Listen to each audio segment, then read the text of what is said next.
Shalom to the elect of Israel, to the whole flock of Israel, you Hebrew Israelites, you so-called Negroes, Latinos, Native Americans, West Indians, and Haitians. Got to give all praises, honor, and glory to Yahweh, Bahashem Yahweh Shah, the Most High, the Heavenly Father. His Hebrew name is Yahweh, not Yahweh, not Jehovah, not God, not Elohim, not Most High, not Lord, not Yah, not Jah, not Ahaya, not Allah, not Abba, not Yahuwah, not Hashem, not Yahweh, Yahweh, Vave. It's Yahweh. And his only God's son name in the Hebrew is Yahweh Shah. Not Yahshua, not Yeshua, not Jesus Christos, not Jesus Christ, not Serapis Christos, not Yeshaya, not Yehoshua, not Yahusha, not Yeshua, not Jesus Christos. It's Yahweh Shah. So got to give all praises, honor, and glory to Yahweh, Bahashem Yahweh Shah, Bahashem Rekah Korash. Double honors to the apostles, elder bishop, and elders of Great Millstone, who rule well, who teach well, who are the apostles and elders of all of Israel, whether accepted or not. And a sincere salutation to all the I can believe in this truth and pushing this truth with the four winds of the earth. The entire world shed light to the whole elect. Shalom to the Akwath who are listening learning. Yifus who are listening learning. I'm Isaiah from Jim Messalano, Camp Prophet Doom, coming this one lesson, true facts, faith, and edification. Another day of edification, Lord will be edifying. And this is copyright disclaimer under Section 107 of the Copyright Act 1976. Allowance is made for fair use for purposes such as criticism, comment, news reporting, teaching, scholarship, and research. Fair use is a use permitted by copyright statute that might otherwise be infringing. Non-profit, educational, or personal use tips the balance in favor of fair use. This is for educational purposes only. This is not for monetary gain. I do not own the copyright to these videos. This is for educational purposes only, Lord willing. This be edifying. Now, I'm going to title this lesson, Underminding Gog, so-called Russia, so-called Medes. Undermining, Salakia, undermining Gog is a strategic move from the Lord. Listen to this. One of the most remarkable aspects of the Maduro capture operation that's not getting enough attention is this. Venezuela was supposed to be protected, not just by its own security forces, but by Russian security personnel, Russian intelligence, Russian surveillance systems. Venezuela was inside what many considered Russia's security bubble in Latin America. And yet, American forces conducted airstrikes, landed ground troops, located and extracted Maduro and his wife, and left before Russian forces could respond. How did this happen? What does it reveal about Russian capabilities, about American intelligence, about the real balance of power between these two rivals? Let me walk through what we know and what we can infer, because the answers are significant, not just for Venezuela, but for every other theater where Russia and the United States compete. First, let's establish what the security situation in Venezuela actually was before the operation. Russia has had extensive presence in Venezuela for years, not just diplomatic presence, military advisors, intelligence personnel, technical specialists maintaining Venezuelan equipment, security contractors, likely from Wagner Group or similar organizations, providing close protection for key regime figures, including Maduro himself. Russia also provided Venezuela with advanced military systems, S-300 air defense systems, Sukhoi fighter jets, electronic warfare equipment, communication systems. The explicit purpose of much of this was to make Venezuela defensible against American intervention.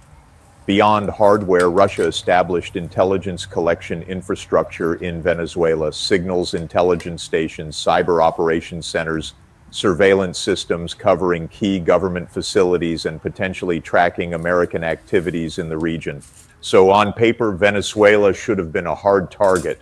Russian personnel on the ground, Russian equipment protecting key sites, Russian intelligence monitoring for threats. This was supposed to be Russia's demonstration that it could protect its allies even in America's backyard, and it failed completely. So what went wrong? Several possibilities, and the truth is probably some combination of all of them. First possibility, American intelligence penetration was far deeper than Russia realized. For the operation to succeed, U.S. forces needed to know exactly where Maduro would be, when he would be vulnerable, what security arrangements surrounded him, which routes were monitored, which weren't. This level of intelligence requires sources, human sources inside the Venezuelan security apparatus, inside Maduro's inner circle, possibly even inside Russian security operations in Venezuela.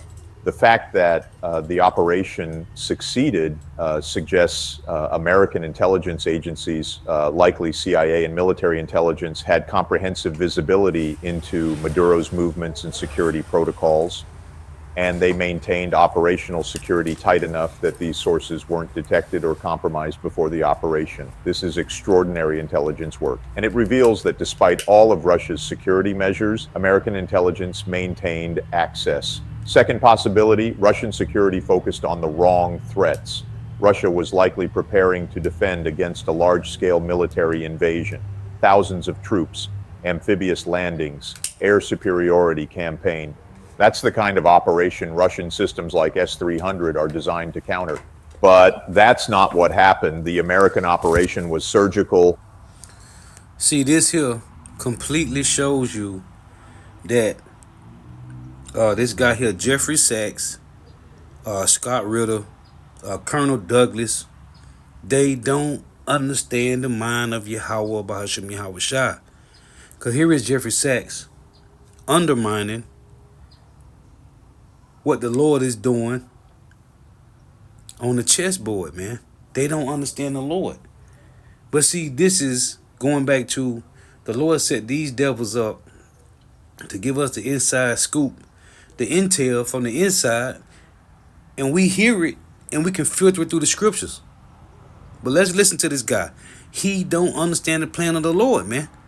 The scriptures call Gog the guard. So what he's doing is undermining the strategic plan of Yahweh Bashim Yahweh Shah, man. Special operations forces, likely inserted by helicopter under cover of darkness, limited airstrikes for specific targets, possibly using stealth aircraft or standoff weapons that evaded detection until too late. Russian security may have been configured to detect and respond to conventional military assault while missing the infiltration methods actually used. Third possibility, electronic warfare. The United States has extraordinarily advanced electronic warfare capabilities, jamming, spoofing, cyber attacks, the ability to blind radars, disrupt communications, prevent coordination between defensive systems.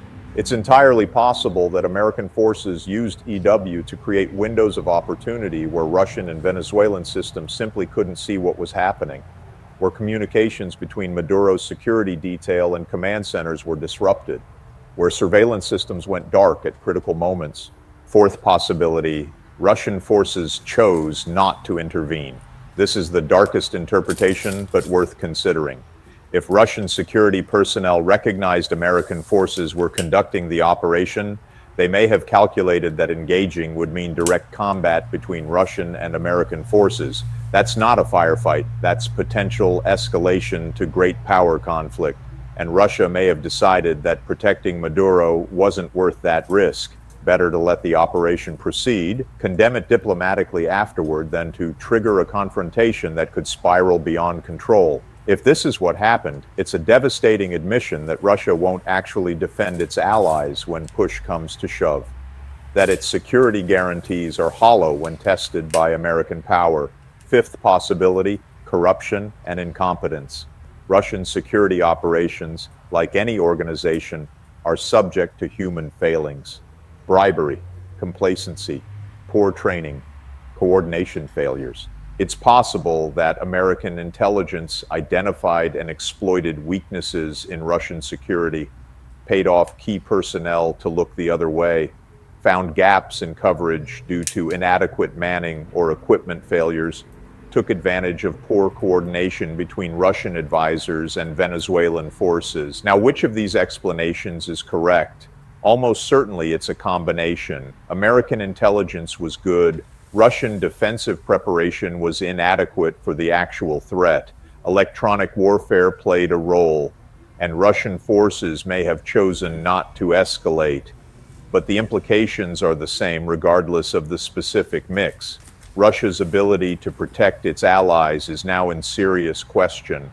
Every country that relies on Russian security guarantees just watched Russia fail to prevent an American operation in Venezuela.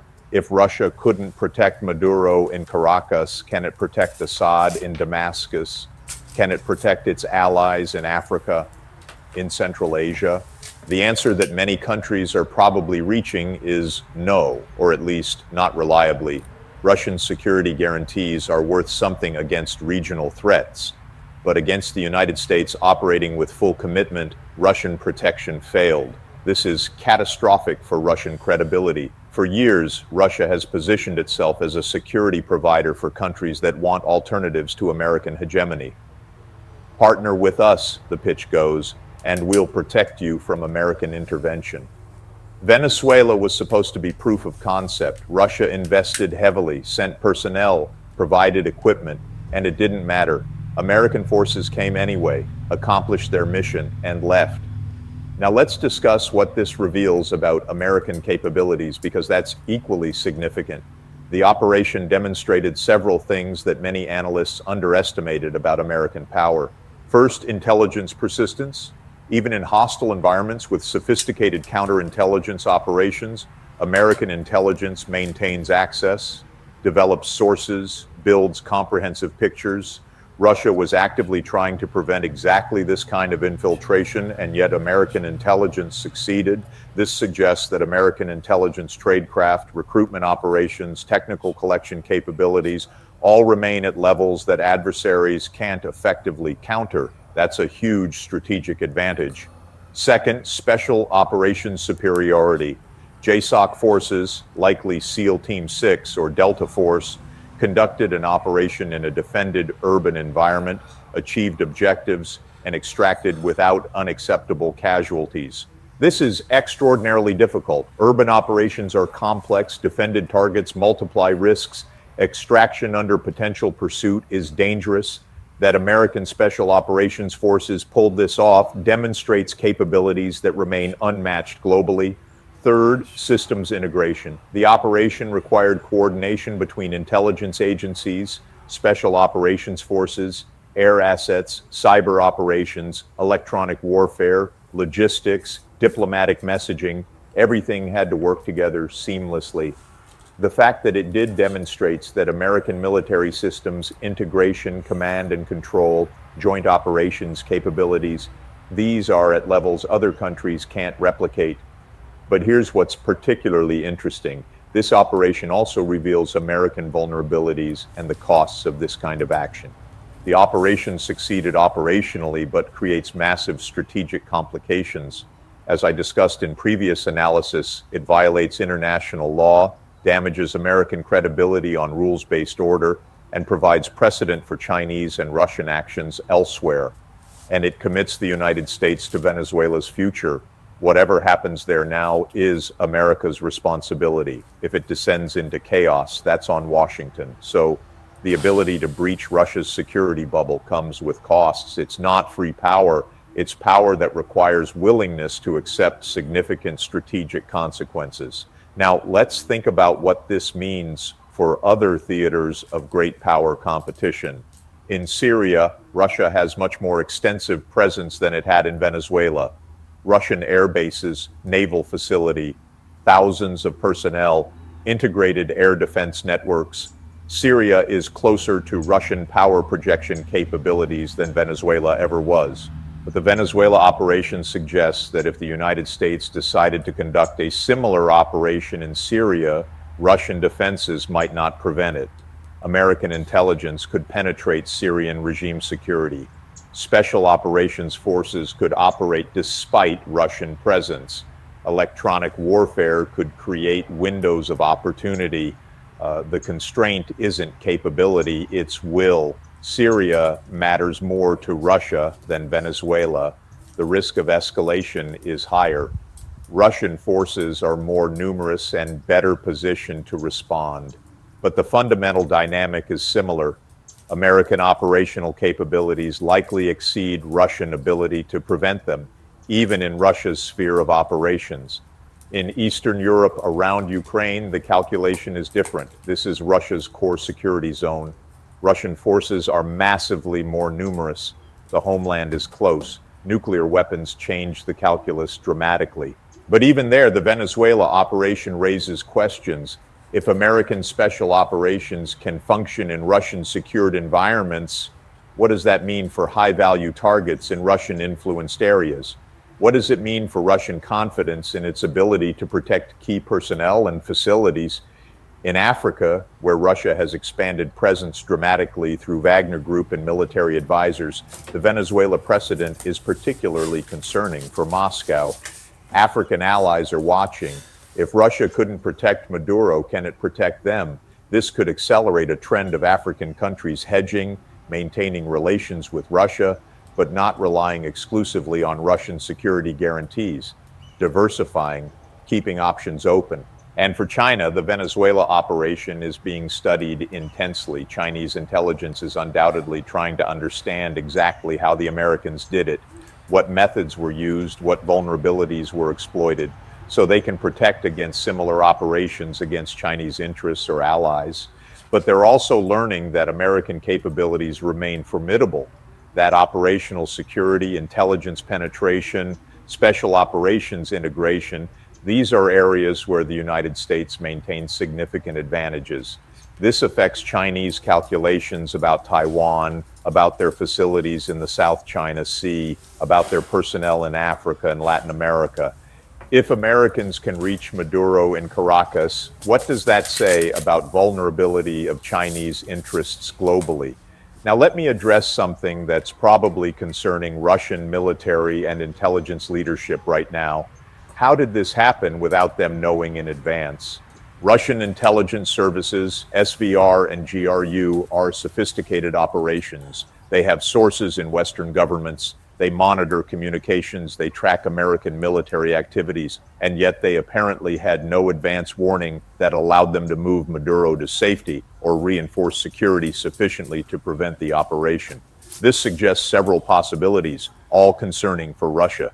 Either American operational security was perfect, which suggests capabilities Russia can't penetrate, or Russian intelligence has significant blind spots in tracking American special operations planning, or the operation was authorized and executed so quickly that there was no time for intelligence to detect and respond to it. Any of these possibilities reveals weaknesses in Russian intelligence that will be difficult to fix. And this creates a broader problem for Russia's global strategy.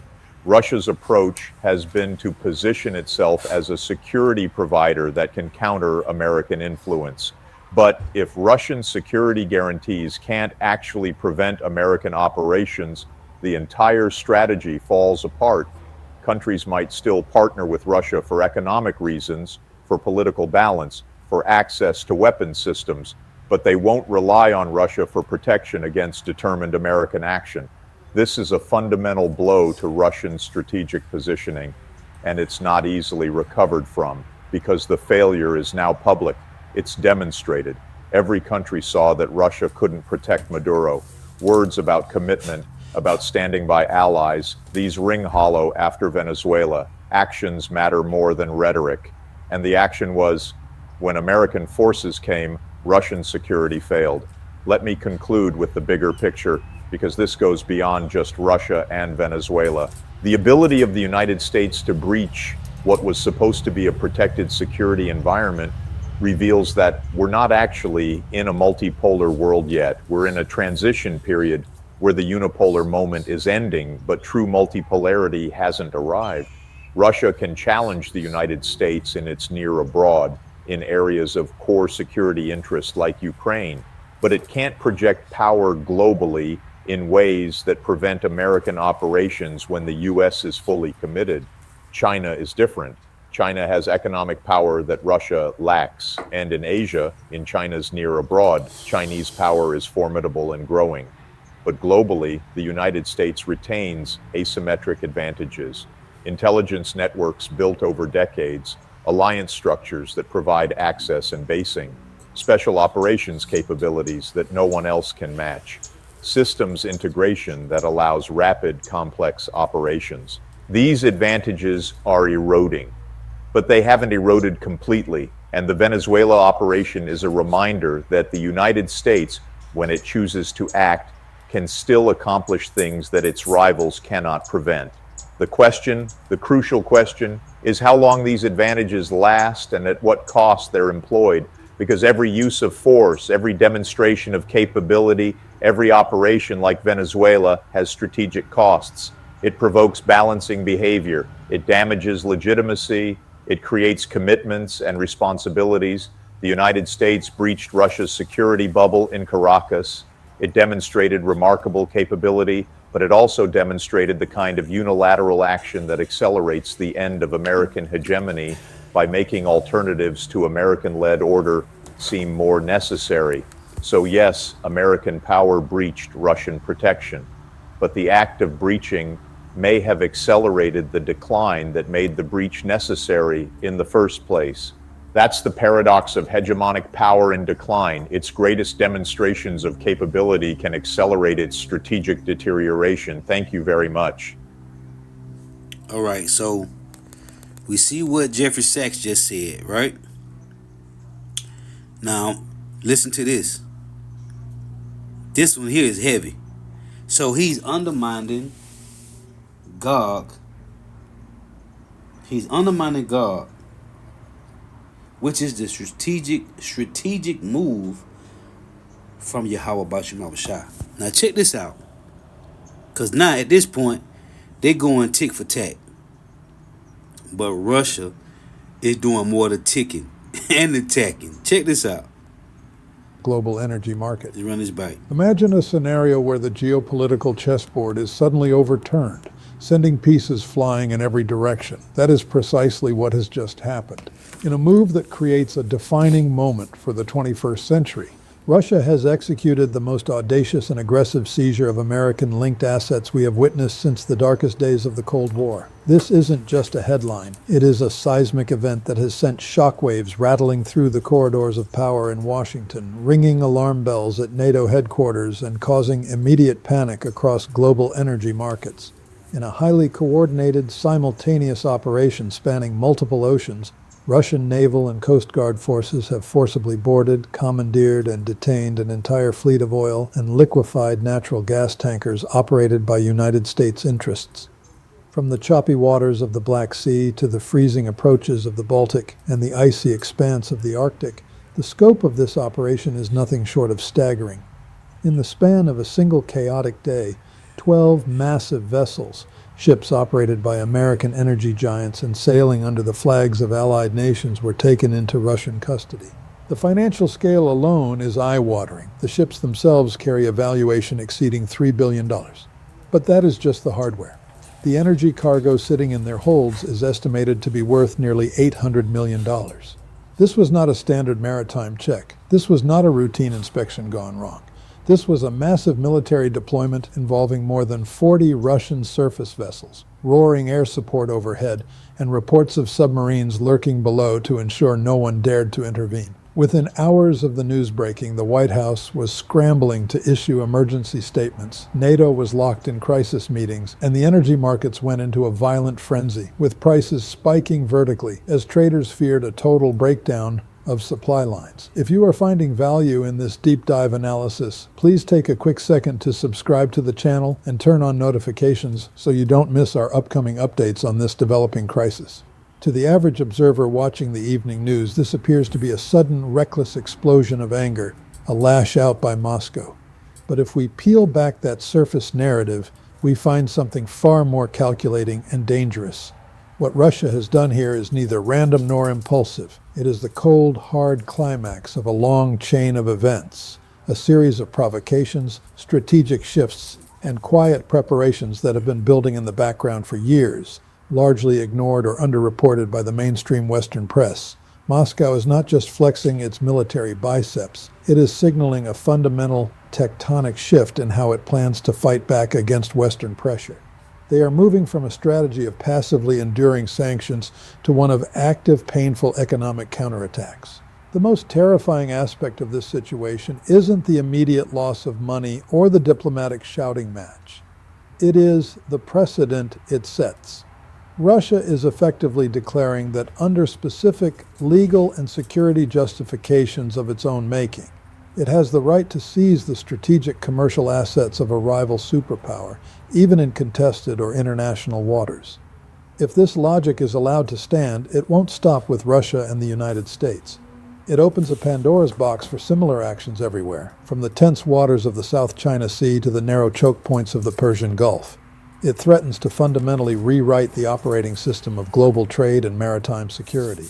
To truly grasp how we arrived at this precipice, we have to rewind the tape to early 2022, immediately following Russia's invasion of Ukraine. The response from the United States and the European Union was not just to restrict trade. They attempted to surgically excise Russia from the very core systems that make the global economy function. Russian banks were severed from the SWIFT messaging system. Hundreds of billions of dollars in sovereign central bank reserves were frozen instantly. Thousands of companies and individuals were slapped with sanctions. But the heavy hammer, the most consequential measure, dropped at the end of 2022 with the introduction of the oil price cap. This mechanism was designed to be a precision weapon.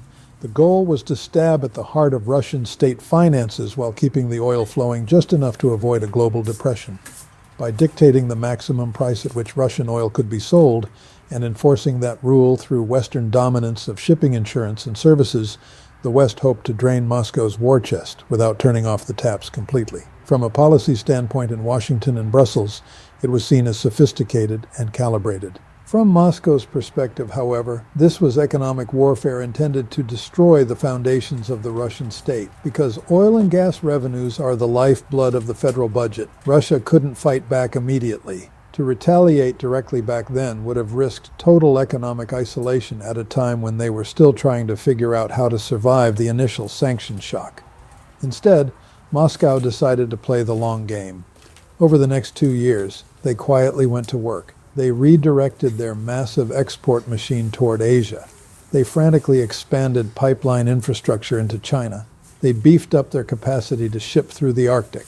And perhaps most importantly, they built new financial mechanisms to bypass Western control entirely. These weren't just economic adjustments. They were strategic preparations for a new reality where Russia would no longer accept Western dominance over the rules of global trade.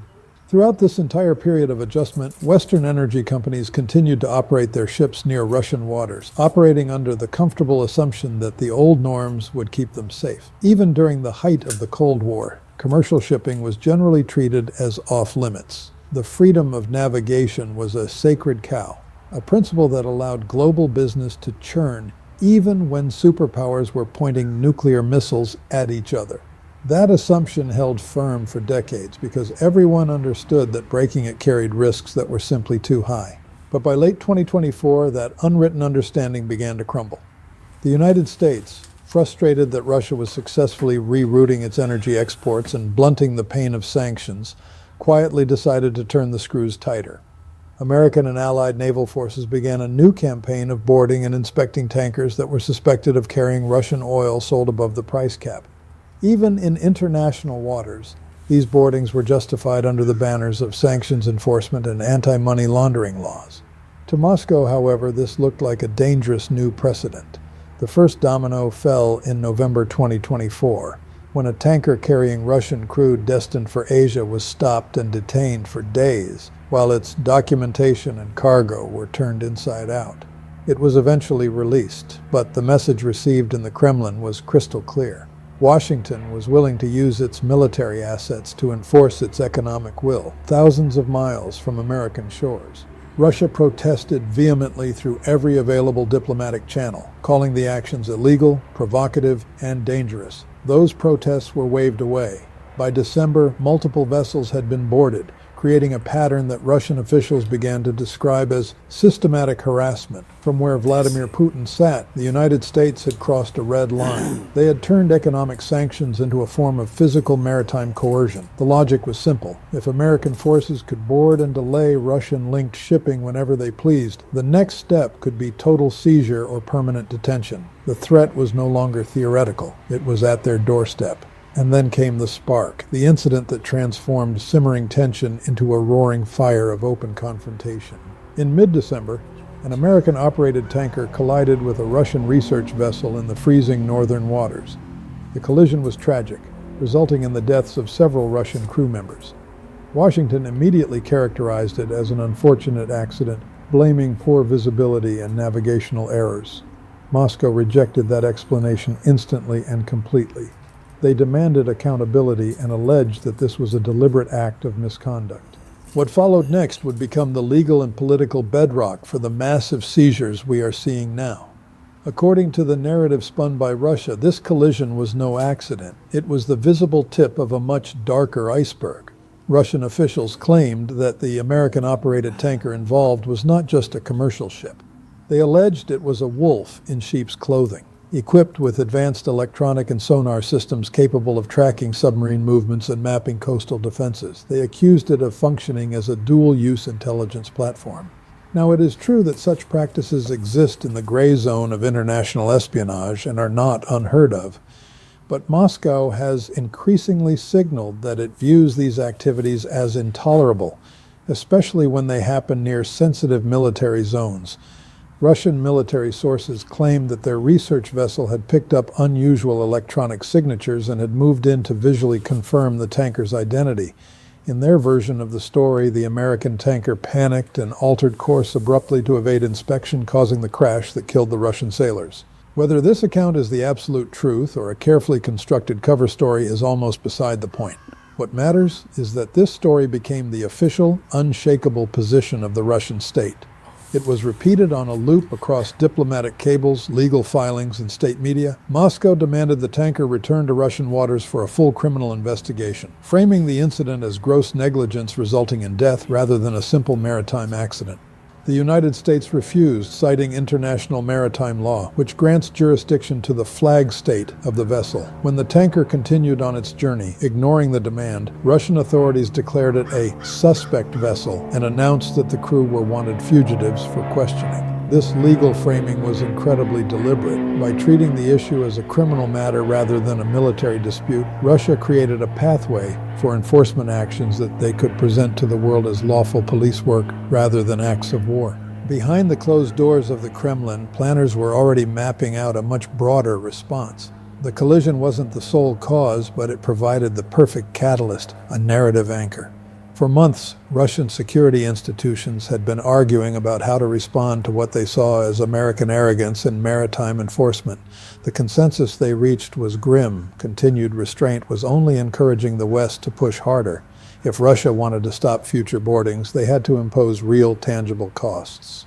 That decision turned into action in early January. We're going to break down the strategic genius and danger of this move in just a moment. But first, if you're finding this analysis helpful, please hit that like button and share this video. It helps us navigate the algorithm and bring you more content like this. Russian naval and Coast Guard units launched their simultaneous operations across multiple maritime theaters.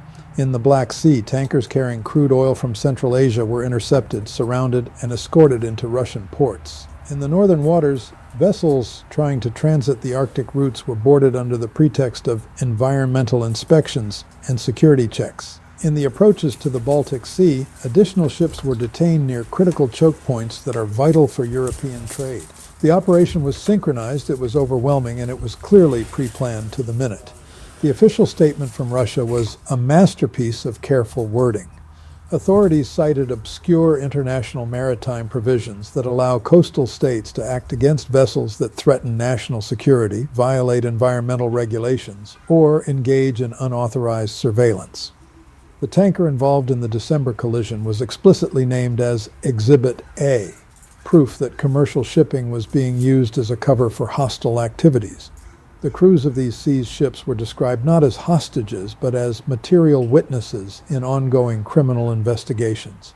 The language was legalistic by design, aimed at creating a fog of ambiguity to delay immediate military retaliation from the West.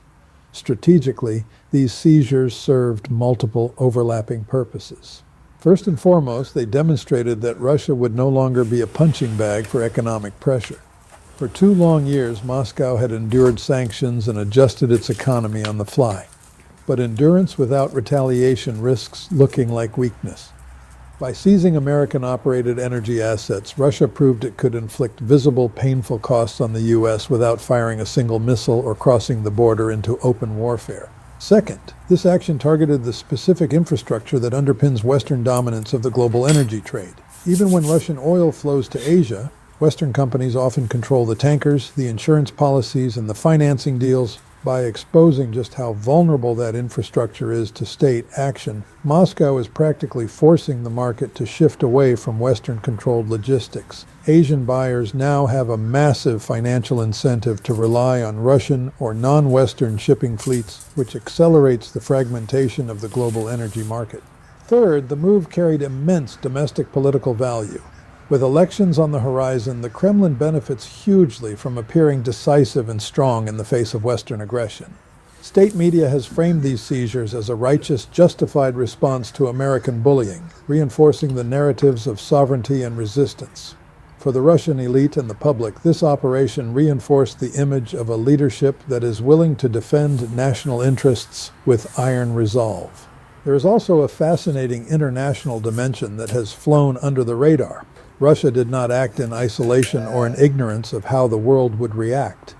Diplomatic signals strongly suggest that Moscow communicated its intentions to key partners before the raid. While no one gave an explicit public endorsement, the silence from major non-Western powers is deafening. In this context, silence functions as a form of tacit acceptance. For countries that are heavily dependent on Russian energy, the situation creates a nightmare of uncomfortable trade-offs. Condemning Russia risks their energy security. Supporting the West risks alienating a supplier that has just proven it is willing to act with extreme force. Many nations have chosen the path of ambiguity, calling for dialogue while avoiding taking a side. This significantly weakens the narrative that Russia stands alone against a unified world. The most profound consequence of these events lies in the legal precedent they are threatening to cement. By asserting a right to seize vessels based on broad security, environmental, or criminal claims, Russia is challenging the long-standing assumptions about freedom of navigation. If these arguments gain even a foothold of legitimacy, the implications for global shipping are catastrophic. Nearly every modern commercial vessel carries electronic equipment that a hostile state could label as surveillance gear. Environmental rules are broad, vague, and easily politicized. The line between lawful enforcement and economic hostage-taking becomes dangerously thin. What we are watching unfold is not chaos for the sake of chaos. It is a calculated challenge to a maritime order that Russia believes no longer serves its interests.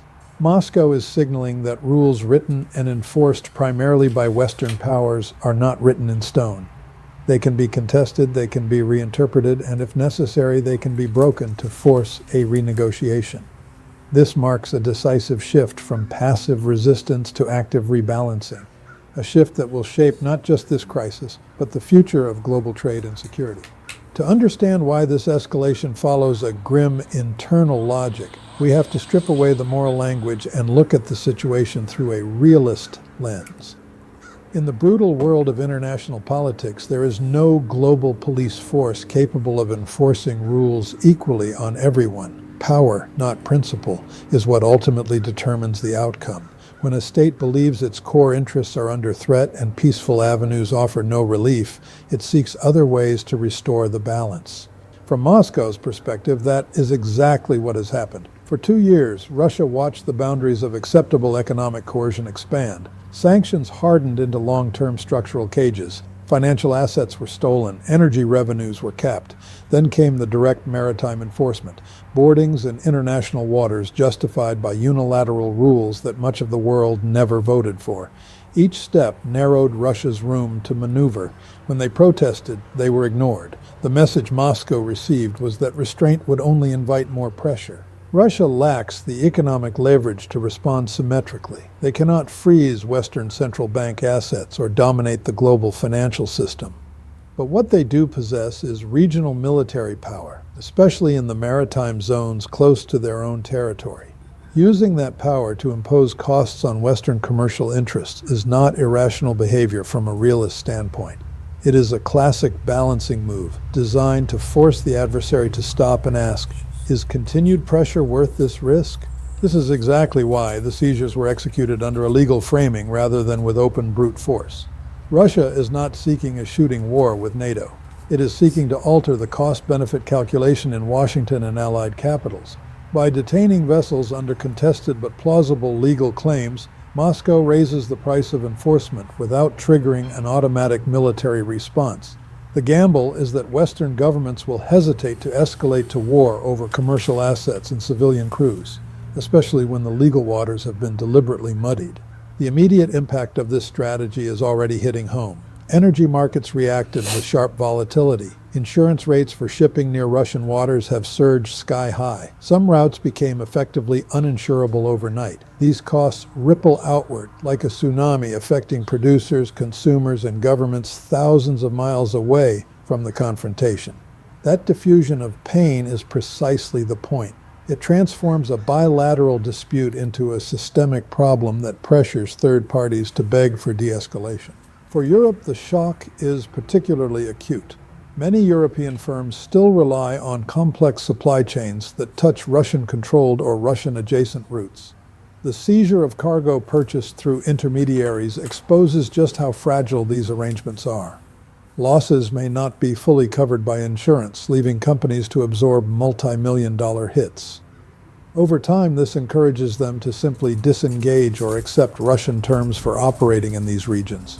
Either outcome is a win for Moscow's strategic interests. The human dimension here is equally significant and tragic. Hundreds of crew members now find themselves caught in a geopolitical standoff they had absolutely no role in creating.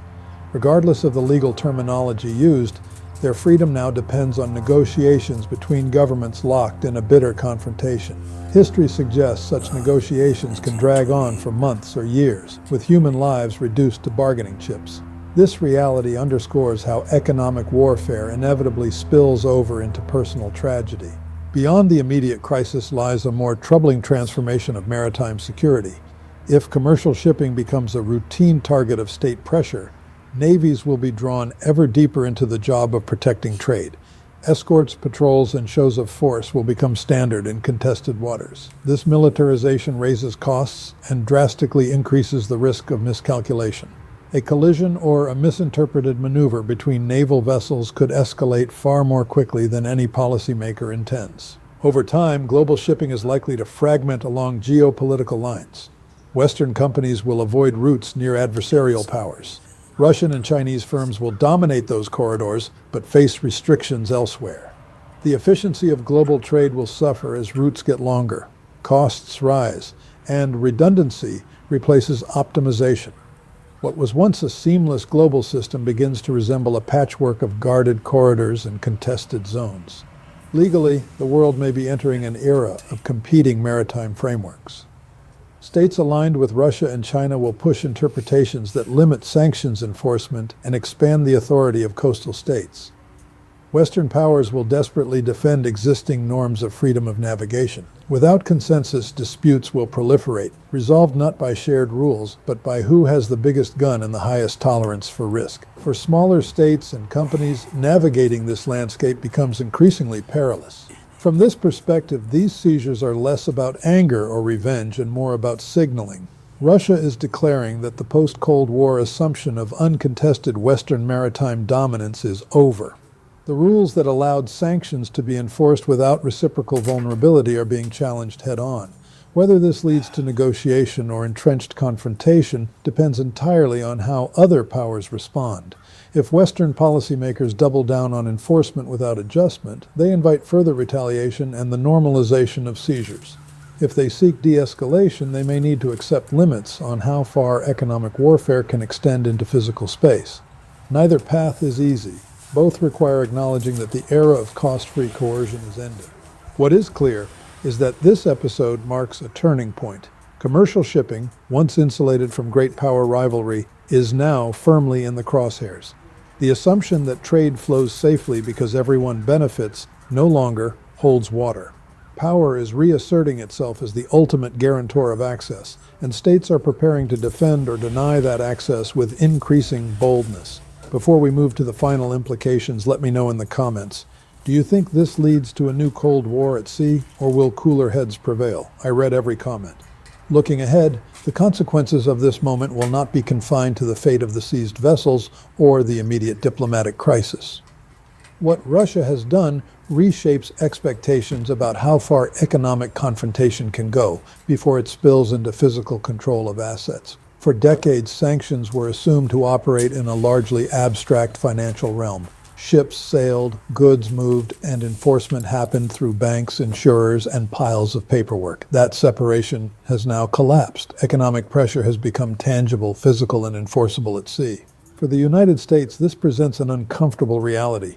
The financial losses involved here are manageable, but the strategic signal is devastating. American commercial power has long rested on the assumption that U.S. naval dominance ensures freedom of navigation for Allied trade anywhere on Earth. When vessels can be seized near a rival's sphere of influence without immediate consequence, that assumption weakens. Adversaries elsewhere are watching closely. If Russia can do this in the Black Sea, the Baltic, and the Arctic, others will ask why similar tactics cannot be applied in the Persian Gulf, the Red Sea, or the South China Sea.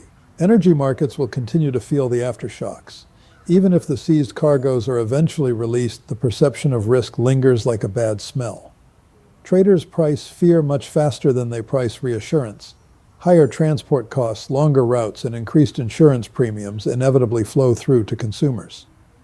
For Europe, still struggling with competitiveness and energy security, this compounds existing pressures. For developing economies, it raises the cost of fuel and food, deepening global inequality. All of this stems from a single escalation that turned abstract sanctions into concrete seizures. The maritime insurance industry, often invisible to the public, may become one of the most powerful actors shaping the outcome. Insurers determine which routes are viable. If they judge certain waters uninsurable, trade simply stops, regardless of what politicians declare. Russia understands this leverage perfectly. By introducing uncertainty, it forces insurers to reassess risk models that were built on assumptions of restraint that no longer apply. Once those models change, reversing them is slow and difficult. Strategically, Russia has also imposed a new defensive burden on the West. Protecting commercial shipping in contested waters requires escorts, surveillance, and constant readiness to respond. That ties down naval assets that might otherwise be deployed elsewhere. It also increases the likelihood of close encounters between rival forces, where accidents or misjudgments can escalate rapidly. Deterrence at sea is inherently fragile, dependent on professionalism and restraint under extreme stress. At the same time, Moscow has accepted costs of its own by challenging established norms. Russia invites reciprocal actions in areas where it is vulnerable. Russian shipping and assets abroad may face greater scrutiny or seizure.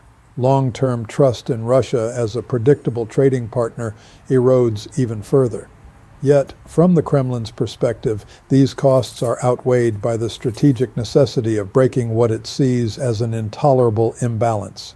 A system where one side can enforce rules globally while the other absorbs punishment without response is, in realist terms, unsustainable.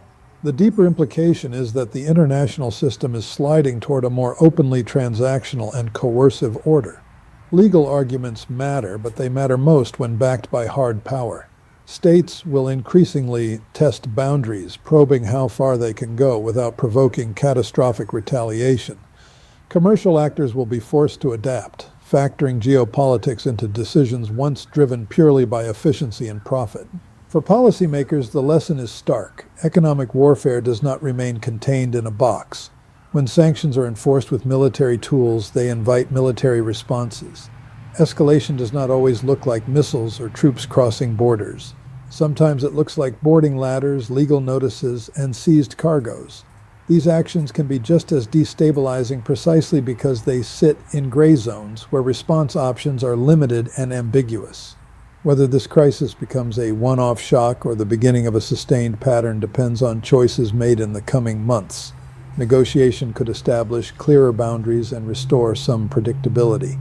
Continued escalation could normalize the seizure of commercial assets as a routine instrument of statecraft. The latter path leads to a world where trade flows not according to market logic, but according to power and proximity to armed force. What is beyond doubt is that a line has been crossed. The post-Cold War maritime order, built on assumptions of uncontested freedom of navigation under Western protection, has been openly challenged. Russia has demonstrated that it is willing to use force, law, and ambiguity together to defend its interests and impose costs on adversaries. Other powers are taking note. We are entering an era where ships are no longer just carriers of goods, but instruments and targets of geopolitical pressure. In that world, safety is not guaranteed by rules alone, but by the ability to enforce them. The seizure of these vessels is not the end of a story. It is the opening chapter of a more dangerous phase in global competition where economic rivalry and military power are inseparable and where every major trade route becomes a potential front line. Okay, so I'm gonna take my time and do this slow. And as I'm listening to this, I'm meditating on the Heavenly Father, Yahweh, Bahashim Yahushua. This is the forefront of everything. That's why I tell you Revelations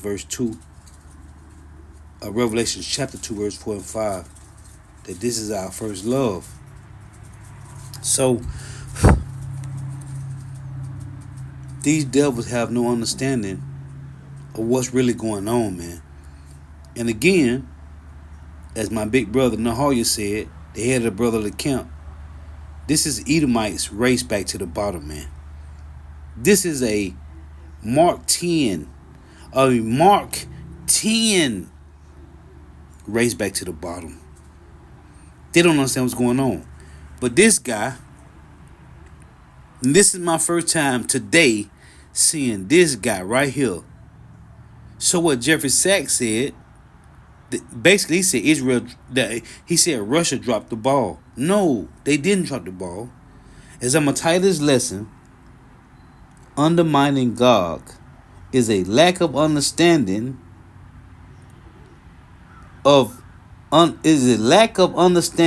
the strategic move of Yahweh Bashim Shai. Now, let's get this. Let's deal with this. First off, I want to get Proverbs 21. They don't understand what's going on. Hey, and this is what the Lord told. Let me show you. If you don't know, let me show you. In Psalms,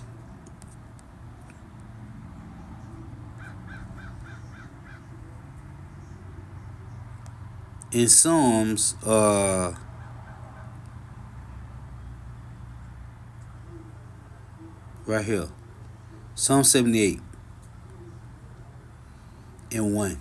Incline your ears to the words of my mouth. I will open my mouth in a parable. I will utter dark sayings of old, which we have heard and known, and our fathers have told us. So, this is about us filtering everything that the Edomites say through the scriptures. Now, Proverbs 21 and 1. And it reads, the king's heart is in the hand of Yahweh. As the rivers of water, he turneth it whatsoever he will. Every way of man is right in his own eyes, but Yahweh pondereth the hearts. So, they don't understand what's going on. Look at this. This is Proverbs 19 and 21. There are many devices in a man's heart. Nevertheless, the counsel of Yahweh, that shall stand. So we understand that this is the will of the Lord. They don't get it. Now let me go here. Revelations 20. The whole goal of what the elites, listen, this is heavy. Because the whole goal of the elites is to stir up the Russians. Look at this. They have no understanding of what they are doing because the Lord controls everything. Yahweh Bashem Abishai is omnipotent, omnipotent, omnipresent. Revelation 20:7. And when 1,000 years are expired, Satan shall be loosed out of his prison. What he gonna do, Lord? And shall go out to deceive the nations which are in the four quarters of the earth. How did the so-called white man deceive the nations? Through his Renaissance art. It's called iconoclasm. Listen, Revelation 28. And shall go out to deceive the nations which are in the four quarters of the earth.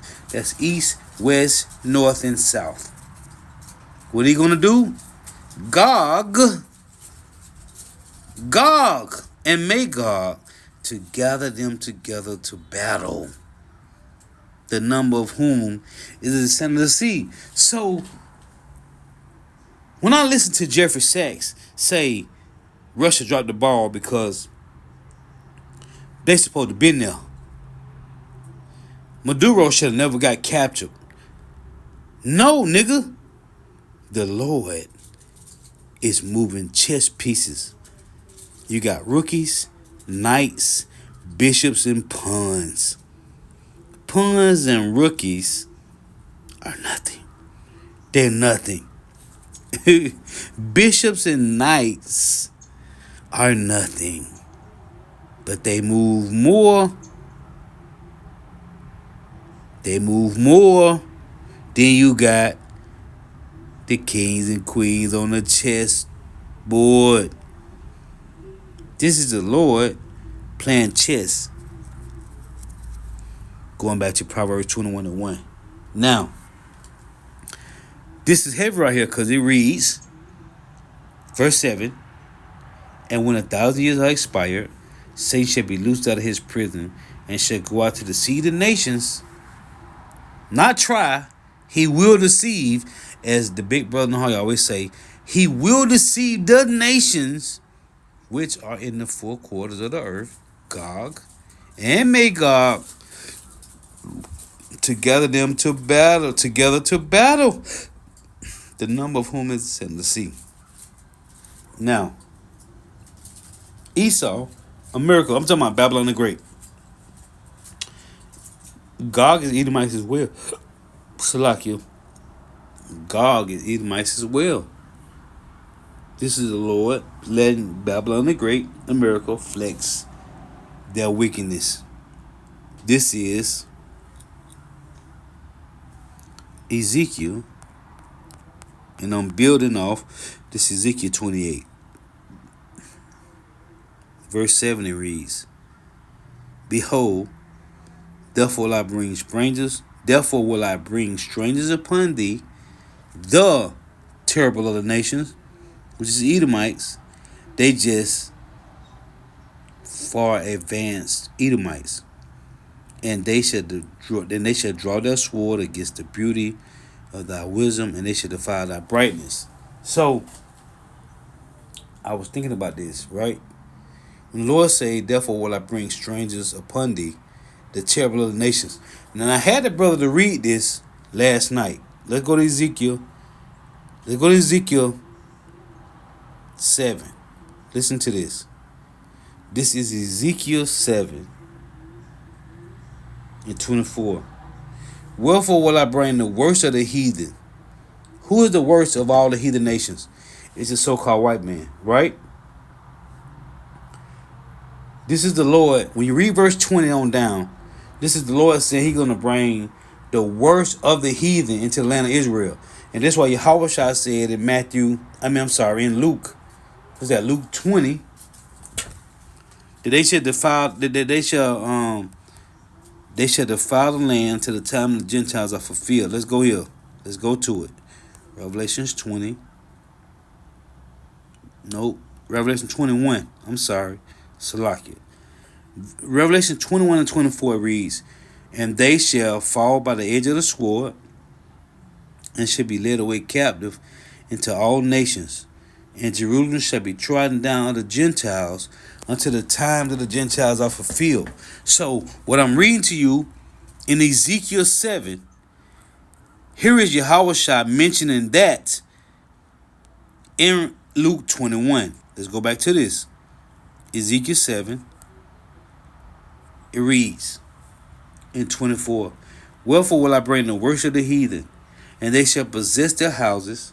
I will also make the pomp of the strong to cease," which is the Israelites at this point, "and their holy places shall be defiled."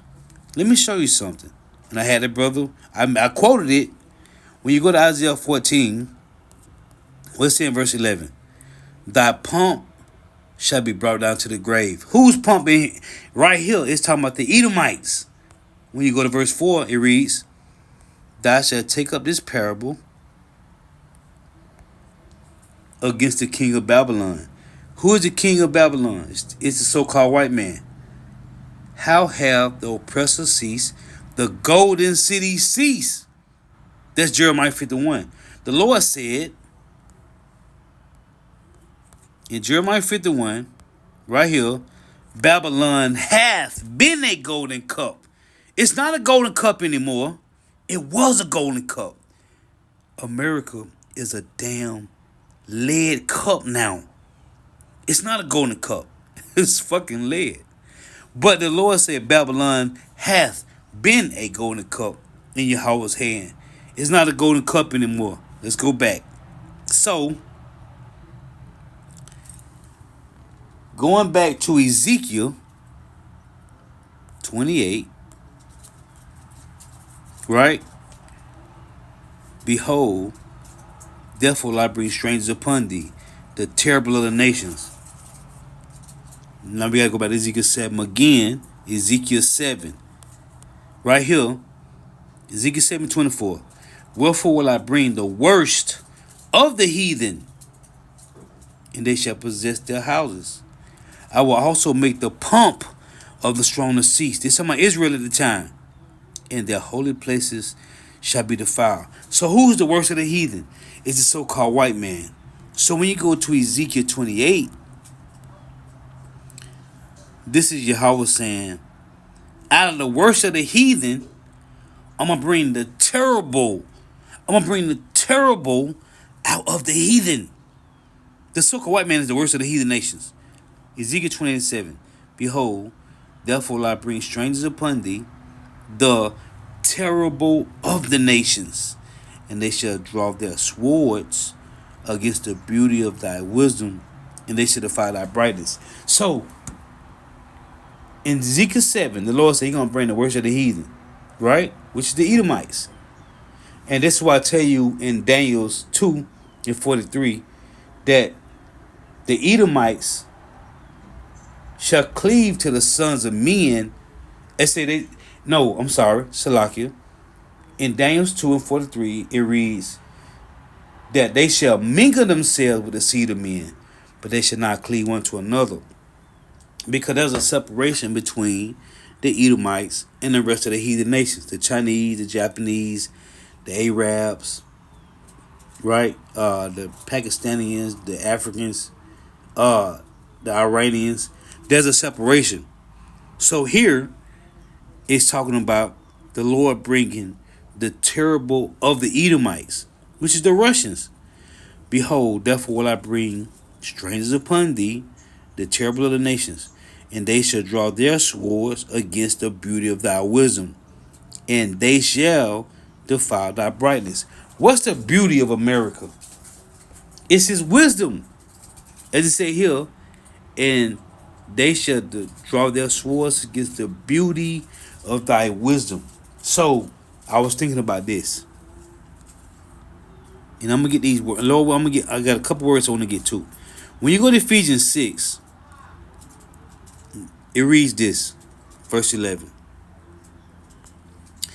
Put on the whole armor of God, that ye may be able to stand against the wiles of the devil. Now let's go to the blue letter and go to this word wiles, right? This is the word wiles.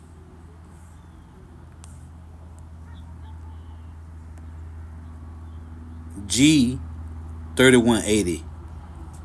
It reads cunning arts, deceit, craft, trickery. Right?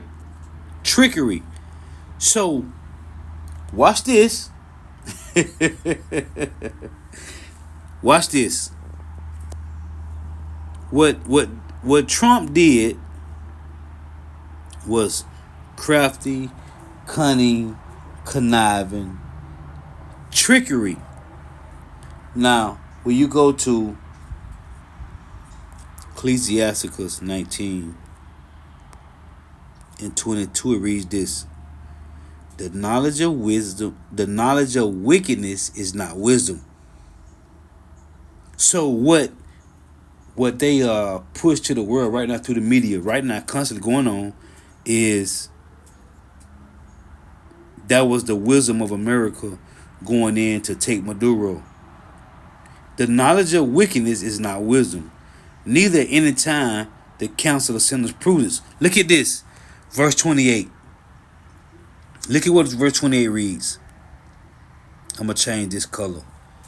And if for want of power, he be hindered from sinning. At that moment, they was hindered from sinning. Yet, when he findeth opportunity, he will do evil. So this nigga pulled up on Venezuela at 3 a.m. That was the opportunity when he did evil, man. Okay? Now, Ecclesiastes 16 and 23. He that wanteth understanding will think upon vain things. And a foolish man, Aaron, imagineth follies. They don't know the Lord, man. So what can they do? They got to think upon follies. Let me show you something. Hey, and this is from the apostles, elder, bishop, and elders. I ain't telling you nothing that the apostles have not already told all of us. Isaiah 29 and 14. Therefore, behold, I will proceed to do a marvelous work among his people, even a marvelous work and a wonder. What is it, Lord? For the wisdom of the wise men shall perish, and the understanding of their prudent men shall be hid. So I read Sirach 16 and 23. It said, he that wanteth understanding will think upon vain things. Why? Because the Lord removed it. The so-called white man's wisdom, knowledge, and understanding was to create the atom bomb and then split the atom and create nuclear capability, which is the intercontinental ballistic missiles. The Lord removed their wisdom after they created the atom bomb, split the atom, now they got nuclear capability, put a GPS coordinates on these intercontinental ballistic missiles, set up the infrastructure for the mark of the beast, which is the RFID micro C hill, and then the Lord removed they fucking wisdom. That's all their job was, to create this. Look at this. Therefore, behold, I will proceed to do a marvelous work among his people, even a marvelous. Now, and this happened to Israel first, before the so-called white man was in power. This was talking about Israel. Therefore, behold, I will proceed to do a marvelous work among his people, even a marvelous work and a wonder. For the wisdom of their wise men shall perish, which the Lord took the truth from us, and the understanding of the prudent man shall be hid. This applies to the elites now. Look at this precept. Jeremiah 49 and 7. Concerning Edom. Who? Who is Edom? The self-proclaimed so-called white man. Thus saith Yahweh of hosts, is wisdom no more in Teman? Teman was only created to create the damn atom bomb, man. Isaiah 54:16. Is counsel perished from the prudent? Is their wisdom vanished? And the answer is yes. Here's another precept. And I always put these three together. 1 Corinthians 1:19. For it is written. What was it written at? In Isaiah 29:14. In Jeremiah 49:7. For it is written, I will destroy the wisdom of the wise and will bring to nothing the understanding of the prudent. Which goes back to them super deep ass Israelites. The Pharisees, the wicked Pharisees and the wicked Sadducees. But now it applies to the self-proclaimed white man. That's what Hosea 4:1-3 talks about. The Lord have a controversy with the inhabitants of the land. Why? Let me show you. Let me show you. Hosea 4:1. Hear the word of Yahweh, ye children of Israel, for Yahweh have a controversy with the inhabitants of the land. Why? Because there is no truth, nor mercy, nor knowledge of God in the land. This so-called white man now, it applies to them. So through all this, let's go here. This nigga, with his brilliance of craftiness, that's what this is. It's his brilliance of craftiness. Let's go here.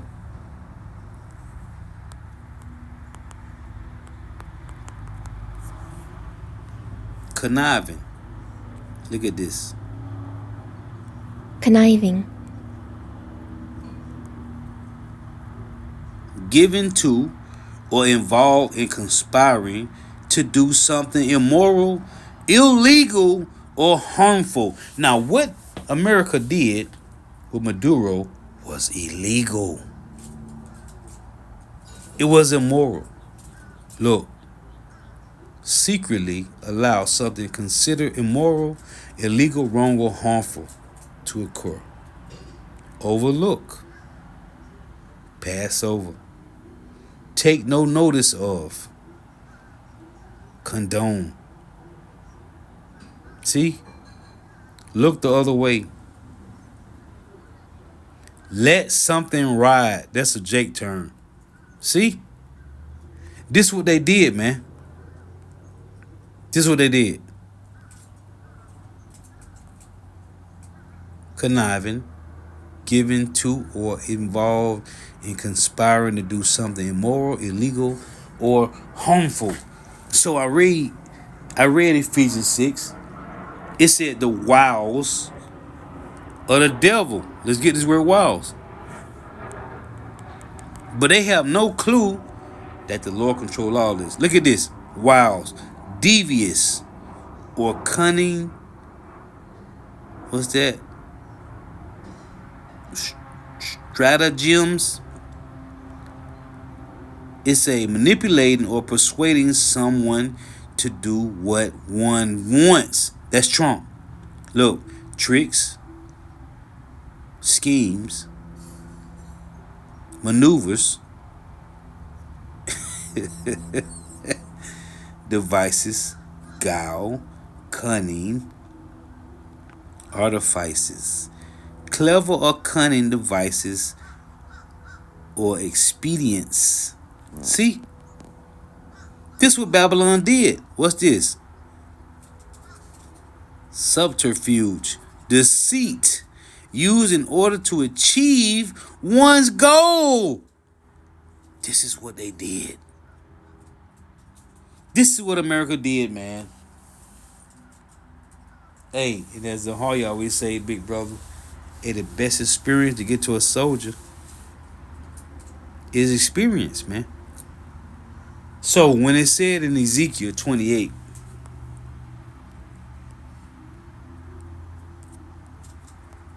and 7, behold, therefore will I bring strangers upon thee, the terrible of the nations. What they gonna do, Lord? And they shall draw their swords against the beauty of thy wisdom, against America's wisdom. See, America think they got brilliance and craftiness. They got brilliance and cunning, conniving, trickery, wiles. But the Russians gonna pull straight up with the fucking sword. So while these devils have no understanding of what the Lord is doing with his strategic moves, Jeffrey Sachs and everybody else is undermining the strategic moves of Yahweh Bashem Yahushua. I just want to make the point. I saw these and I said, man, I just gotta add to this. So, Lord was edifying.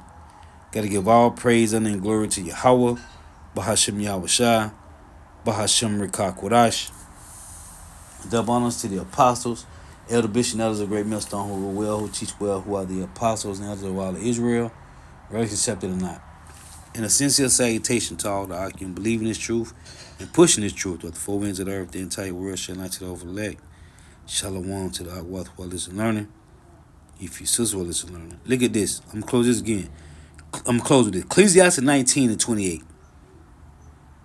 And if for want of power he be hindered from sinning for that moment, yet when he findeth opportunity, he will do evil. This is what Trump did, man. Shalom. Wow, Baba Ball. Hey, as a matter of fact, Yahweh Bahashem Yahushua Shalak Rayam Wa Anashim Wa Abadium Wa Haragyum Wa Mashapatyum Al Kal Adawamium Wa Gawayum Wa Ayab Yamnawa Babgasha Yahweh Bahashem Yahushua the water Aman. Shalom.